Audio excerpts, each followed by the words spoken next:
Aujourd'hui, sur le site internet de notre officine, c'est plus possible de commander tous les produits à base de paracétamol, où les produits ne peuvent plus être ajoutés au panier.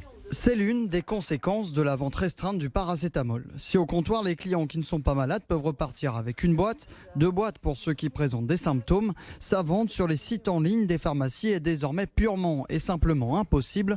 Une décision qu'a du mal à comprendre ce pharmacien. Ça nous semble un peu incompréhensible de couper les ventes sur Internet, sachant que les pharmacies en ligne françaises participent justement à l'effort de confinement en permettant aux Français de s'approvisionner en médicaments en restant à leur domicile et en évitant de se rendre dans les pharmacies. Et ça, c'est notamment très important pour les personnes âgées ou les plus fragiles, pour éviter tout risque de contamination.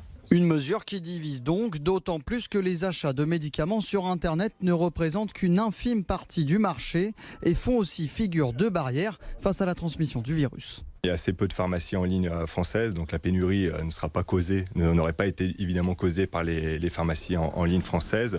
Et en plus, la vente en ligne, ça permettait aussi de protéger nos équipes de risque de contamination. À ce jour, le paracétamol est le médicament le plus vendu en France et il est le seul recommandé par les autorités pour combattre les symptômes dus au coronavirus.